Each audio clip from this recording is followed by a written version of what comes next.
우리 오늘도 인사하고 시작하겠습니다. 주님께서 함께 하시길 바랍니다. 주님께서 함께 하시기를 바랍니다. 잘 지내시죠, 여러분? 건강한 모습 보니까 너무 좋습니다. 저는 요즘 계속해서 새로운 인연을 만나는 기회가 많이 생기고 있습니다. 먼저는 사택 옆집에 이제 혼자 사시는 어르신이 이사 오셨거든요. 그래서 그분이 고양이를 2마리 키우시는데 이제 동물을 키우도록 허락하는 그 월세집은 이 동네에서 여기밖에 없다고 하셔서 이제 이사 오셨다고 말씀을 하시더라고요. 그러면서 이런저런 얘기를 나누다가 본인은 예전에는 교회를 다니고 신앙생활을 했었는데 아내와 처갓댁 식구들이 모두 불교여서 이제 신앙생활을 못하고 있다가 이제 교회 건물로 이사 온 게 아무래도 신앙생활을 하라고 말씀하시는 건 아닌가라는 그런 이야기를 하시더라고요. 하나님께서 저에게 그분을 위해서 좀 기도하라고 보내주신 것 같은 생각이 들었습니다. 또 그저께는 이용렬 목사님께서 연락이 왔었습니다. 이제 지인분이 설날 선물 세트를 일산에 계시는 목사님 댁이 아니라 이제 여기로 보낸 거예요. 그래서 목사님 좀 챙겨놨다가 다음에 일산 오시게 되면 좀 갖다 달라는 말씀이었습니다. 근데 아무리 뒤져봐도 교회에 택배가 없는 거예요. 그래서 제가 그 용인 그 집배원한테 그 송장번호 있잖아요. 확인해서 집배원한테 문자를 보냈더니 교회 주소가 여기로 안 돼 있고 건너편 아둘람 교회로 이제 택배가 갔다는 것이었습니다. 왜냐하면 저희 세길교회가 원래 그쪽에 있었거든요. 그러니까 그 주소를 아신 분이 여기가 아니라 그쪽에다가 이제 택배를 보냈다는 것이었습니다. 그래서 이제 교회로 제가 찾아가서 문을 두드렸는데 안 계시는 거예요. 그래서 전화를 드렸더니 목사님이 택배 있는지 확인해보고 직접 목사님 교회로 갖다 드리겠다라는 것이었습니다. 그래서 목사님이 실제로 택배를 들고 저희 교회로 이제 오셨습니다. 그래서 또 만나서 이런저런 대화를 나누었는데요. 아주 우연하고도 정말 우연하고도 짧은 만남이었지만 그분을 통해서 위로도 받고 또 도전도 받고 하나님께서 나와 대화하고 싶으셔서 저 목사님을 보내셨구나 라는 생각이 들어서 참으로 감사한 시간이었습니다. 또 놀러 오라고 하더라고요. 본인이 우리 교회 왔으니까 저도 본인 교회로 와서 우리 같이 또 얘기하자라고 말씀하셔서 굉장히 좋은 인연이 생겼다 싶어서 정말 감사한 시간이었습니다. 제가 작년에 기도할 때 이렇게 기도했거든요. 하나님, 저 용인에 아는 사람 아무도 없고 외롭고 힘드니까 좀 사람들 좀 붙여주세요 라고 했는데 실제로 제가 가는 곳마다 헬스장에 가면 어르신들이 계속 말 거시고 뭐하냐 청년 뭐야 그러시고 옆집 분도 새로 만나게 하시고 또 바로 옆 교회 목사님도 만나게 하시고 이렇게 가는 곳마다 좋은 사람들을 이제 많이 만나게 해주시더라고요. 그래서 올해는 기도를 조금 바꿔볼까 합니다. 하나님, 올해 사람들은 이제 좀 됐고요. 하나님 좀 더 깊이 만나는 시간 저한테 좀 허락해 주세요 라고 기도하려고 합니다. 바라기는 저의 바람처럼 여러분들도 말씀에서 역사하시는 하나님, 그리고 사람의 모습으로 찾아오시는 하나님, 그분 하나님과 교제하는 소중한 한 해가 되었으면 좋겠습니다.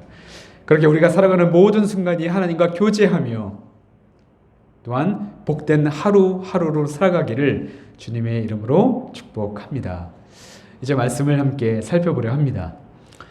여러분 지난주 말씀 기억하시죠? 예수님께서 회당에 들어가셔서 사람들을 가르치시고 말씀으로 귀신을 내어 쫓으셨던 그런 말씀이었습니다. 이 예수님은 피로하셨는지 회당을 나와 제자인 시몬 베드로의 집으로 들어가시게 되는데요. 마침 시몬의 집에는 그의 장모가 있었는데 그녀는 열병으로 누워 있었습니다. 사람들이 예수님께 그 사정을 말씀드렸고 예수님은 여인의 손을 잡아 일으키시게 되죠. 그러자 그녀를 사로잡고 있던 열병은 깨끗하게 다 치유되었고 그녀는 역시 예수님의 시중을 들게 되었습니다. 성경을 보면 예수님의 제자들의 가족 이야기는 거의 등장하지 않습니다. 딱 두 가지가 등장하는데, 첫째는 야고보와 요한의 어머니가 나중에 당신이 여기 왕이 되면 내 아들들을 당신의 옆자리에 좀 앉게 해달라고 예수님께 청탁하는 이야기가 나오고요. 또 다른 하나가 오늘 본문에 등장하는 이 시몬 베드로의 장모 이야기입니다. 예수님은 이 시몬의 장모 이야기를 통해서 우리에게 무슨 메시지를 전해주고 싶으셨던 것일까요? 시몬의 장모는 열병을 앓고 있었다고 말씀합니다. 성경은 단순히 고열의 증상을 보이는 열병이라고만 하지 이게 어떤 병인지 자세하게 설명해 주지 않습니다. 누가복음에서도 같은 말씀이 나오는데, 이 누가복음의 저자가 그는 의사 출신이었습니다. 그런데도 그는 똑같이 중한 열병이라고만 표현합니다. 그러니까 병명도 알 수 없고 이유를 알 수도 없는 고열을 동반한 병이었다고만 우리가 짐작할 수 있는 것이죠. 그러나 저는 말씀을 곰곰이 묵상하면서 이 열병의 원인이 혹시 베드로 때문은 아닐까라는 생각을 해보았습니다. 시몬 베드로의 성향이 어떻습니까? 그는 너희는 나를 누구라 하느냐라는 예수님의 질문에 주는 그리스도시요 살아계신 하나님의 아들이십니다 라는 대답으로 큰 칭찬을 받았지만, 이내 십자가에 돌아가실 것이라는 예수님의 이야기를 듣고서는 그것을 말렸다가 오히려 사탄이라고 꾸지람을 들었던 사람이었습니다. 또 풍랑 위에 계신 예수님을 따라 물 위를 걷는 기적도 체험했지만 이내 바람을 보고 겁에 질려 바로 바다에 빠져버린 사람이었고, 예수님이 로마 군병들에게 체포당하실 때는 그 칼을 빼어 말고라는 종의 귀를 잘라버리는 용맹스러운 사람이었지만, 정작 예수님이 신문 받으실 때는 한 여종의 질문에 난 저 사람을 알지 못합니다 라고 3번이나 부인했던 나약한 사람이었습니다. 이처럼 시몬은 열성적인 신앙과 나약한 신앙을 모두 가진 사람이었고, 열정은 있지만 감정의 기복이 심해서 그냥 마음만 앞서가는 그런 사람이기도 했습니다. 이것을 염두에 두고 오늘 본문 이전의 성경 이야기들을 한번 상상해 보십시오. 어느 날 베드로의 장모는 사람들로부터 사유에 대한 소문을 듣게 되었습니다. 그것은 하루아침에 본업이었던 배와 그물을 버리고 예수님을 따라 나선다는 것이었습니다. 그런데 알고 보니까 그 소문이 사실인 거예요. 정말 안 보이는 겁니다. 귀한 딸을 시집 보냈는데 사위가 가족들을 내버려 두고 예수라는 사람을 따라 나갔다고 생각해 보십시오. 얼마나 답답하고 속상했겠습니까? 또 본문을 자세히 보면 베드로는 장모가 아픈 것을 모르고 있었던 것 같습니다. 마가복음에서는 베드로가 예수님의 제자가 되고 나서 가버나움의 회당에 들어갔다가 바로 장모를 만난 것처럼 나오지만, 마태복음을 보면 베드로가 예수님의 제자가 되고 꽤 많은 시간이 흐른 뒤에 장모를 찾아온 것으로 나옵니다. 그런데 30절을 보십시오. 베드로가 그동안 얼마나 집에 가지 않았으면 장모가 아픈 것을 사위인 베드로가 예수님께 말씀드린 것이 아니라 다른 사람들이 말해 주었습니다. 장모가 아팠다는 것도 모르고 있었지 않았나 생각합니다. 이 열병이라는 단어는 원어로 피레소인데 불이라는 단어인 피르에서 파생된 단어입니다.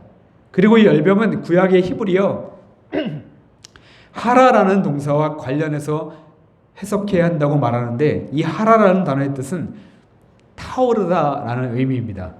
민수기 11장 1절, 22장 22절, 25장 3절 등에서 하나님이 불순종하는 이스라엘 백성들을 보시고 진노하실 때 사용되었던 단어입니다. 자신이 너무도 사랑하는 이스라엘 백성들이지만 그들의 죄를 참고 또 참으시다가 결국 도저히 그냥 놔두면 안 되겠다 싶어서 호되게 진노하실 때 나왔던 단어가 바로 이 하라라는 단어이죠. 그러니까 본문에서 시몬의 장모가 앓았던 열병은 일종의 화병으로 화로 인해 분노가 생기고 몸에 열이 나는 마음의 병이었다는 것입니다. 그런데 여러분, 오늘 말씀을 보면 여인을 빼먹이군요. 그래서 누가복음 4장 39절에서도 이 예수님은 이 열병을 꾸짖으셨다라고 말씀하는데요. 이처럼 열병은 사탄의 역사, 즉 마음의 병이라고 해석할 수 있는 것이죠. 그런데 오늘 말씀을 보면 여인을 괴롭게 하던 이 열병이 한순간에 사라지는 아주 놀라운 순간이 찾아옵니다. 31절을 보시면 예수님께서 찾아오셔서 여인의 손을 잡아 일으키셨을 때 그녀의 열병이 순식간에 사라져버린 것이었습니다. 그런데 더욱 놀라운 것은 여인이 그 즉시 예수님과 제자들에게 수종을 들었다는 것입니다. 수종 들더라는 말, 디아코네오는 식탁 곁에 서서 수종 들었다라는 것입니다. 이전에는 자신의 사위를 포함해 예수님을 따르던 사람들을 전혀 이해할 수 없었지만 직접 예수님을 만나고 그의 은혜로 상한 마음이 눈 녹듯이 깨끗해진 후 그녀의 삶이 송두리째 변하게 되었던 것입니다. 자발적으로 봉사의 손길을 내밀었던 것이죠. 그리고 그녀는 이제 화로 인한 열병이 아니라 또 다른 열병을 앓기 시작했습니다. 그것은 바로 값없이 주는 은혜와 사랑으로 얻은 주님을 향한 열병, 주님을 향한 사랑이었던 것이죠. 이 열병은 이 여인뿐 아니라 그 당시 예수님을 따르는 많은 무리들도 앓고 있었는데 이 열병으로 인해 지금까지 자신이 추구해오던 것들을 모두 다 내려놓고 예수님만 사랑하고 따르며 그분의 말씀을 가장 가치 있고 소중한 것으로 여기며 살아가게 되었던 것이죠. 여러분, 오늘 우리가 읽었던 둘째 성서공동 말씀을 보면 고린도전서 9장을 보면 19절에서 바울이 이렇게 이야기합니다. 내가 모든 사람에게 자유로우나 스스로 모든 사람에게 종이 되는 것은 더 많은 사람을 얻고자 함이라. 바울은 그리스도 안에서 스스로 자유하였으나 한 사람이라도 더 구원하고자 스스로 모든 사람에게 종이 되었다고 말합니다. 모든 사람들의 구원을 위해서라면 자신은 모든 것을 포기해도 좋다는 이 바울의 뜨겁고도 적극적인 사랑은 바로 예수님을 만나 자신이 경험했던 그 예수님의 사랑을 통해서 가능했기 때문이었습니다. 그런데 여러분, 오늘 말씀을 통해 우리에게 주시는 아주 큰 은혜가 하나 있습니다. 사도 바울, 예수님을 따르던 사람들, 베드로의 장모, 예수님의 제자들, 이들이 알았던 열병보다 더욱 심하게 열병을 앓고 있는 이가 있었는데 그가 누군지 아십니까? 그분은 우리를 향해 사랑의 열병을 앓으신 바로 하나님이셨습니다. 38절에서 예수님이 이렇게 말씀하시죠. 다른 가까운 마을들로 가자. 거기서도 전도하리니 내가 이를 위하여 왔노라. 예수님께서는 이 땅에 오신 이유가 전도하는 것이라고 말씀합니다. 전도란 선포하는 것입니다. 예수님이 하신 선포는 하나님이 세상을 이처럼 사랑하사 독생자를 주셨으니 이는 그를 믿는 자마다 멸망하지 않고 영생을 얻게 하려 하심이라. 즉 하나님은 사랑이시다라는 선포이며 죄인들을 구원하시겠다라는 은혜로운 선포였습니다. 누가복음 4장 18절 19절에도 예수님은 본인이 오신 이유를 이렇게 설명하시죠. 주의 성령이 내게 임하셨으니 이는 가난한 자에게 복음을 전하게 하시려고 내게 기름 부으시고 나를 보내사 포로된 자에게 자유를, 눈먼 자에게 다시 보게 함을 전파하며 눌린 자를 자유롭게 하고 주의 은혜의 해를 전파하게 하려 하심이라. 그리고 마태복음 20장 2절에서도 말씀합니다. 인자가 온 것은 섬김을 받으려 함이 아니라 도리어 섬기려 하고 자기 목숨을 많은 사람의 대속물로 주려 함이니라. 아멘. 여러분, 하나님은 우리 모두를 향한 사랑의 열병 때문에 이 땅에 예수님을 보내줘 주셨습니다. 그리고 예수님은 하나님의 보내심에 순종하여 죄로 고통당하는 자들에게 사죄의 은혜를 선포하시기 위해 죽음에 매여 고통당하는 이들에게는 부활의 능력과 소망을 주시기 위해 사랑에 목말라 있는 이들에게는 사랑을 주시기 위해 새벽부터 밤 늦은 시간까지 쉬지도 않으시고 식사도 거르시며 당신을 찾는 사람들을 위해 스스로 발길을 옮기시고 하나님의 말씀을 전하셨습니다. 그리고 예수님은 마지막 십자가에 돌아가실 때 다 이루었다고 하시며 그의 온 생애를 통해 하나님의 사랑을 증거하셨던 것이었습니다. 사랑하는 교회 여러분, 지금도 한 영혼을 살리기 위해 뜨거운 사랑으로 찾으시고 기다리시는 우리 주님을 여러분들의 삶 속에서 인격적으로 만나게 되시길 간절히 바랍니다. 절망 가운데, 아픔 가운데, 소망이 없다고 생각할 때 밝은 빛으로 찾아오셔서 우리를 따뜻하게 안아주시는 주님을 여러분 모두가 만나시기를 바랍니다. 그래야 우리도 주님의 사랑에 사로잡혀 자유와 기쁨과 행복을 누리는 삶을 살아가기를 주님의 이름으로 간절히 축복합니다. 아멘. 이제 말씀을 마치려고 합니다. 가톨릭의 수녀이자 이제 인도에서 가난한 이들을 위해 헌신했던 노벨 평화상 수상자 마더 테레사 수녀가 있었는데요. 그녀가 이런 말을 한 적이 있었습니다. 나의 임무는 대중을 돌보는 것이라고 생각해 본 적은 전혀 없습니다. 나는 한 개인을 돌보고 있습니다. 나는 한 번에 한 사람밖에 사랑할 줄 모릅니다. 나는 한 번에 한 사람밖에 거둘 줄을 모릅니다. 단 한 사람. 당신도 내가 하듯 그렇게 한번 시작해 보세요. 나는 단 한 사람만 인도합니다. 만일 그렇지 않았다면 지금까지 수많은 사람들을 인도하지 못했을 것입니다. 내가 한 모든 일은 바다에 물 한 방울을 보태는 것에 지나지 않습니다. 그렇지만 내가 물 한 방울을 보태지 않았다면 바다는 물 한 방울이 모자랄 것입니다. 당신 자신, 당신의 가정, 당신이 있는 어느 곳에서도 마찬가지입니다. 단 하나에서부터 시작하십시오.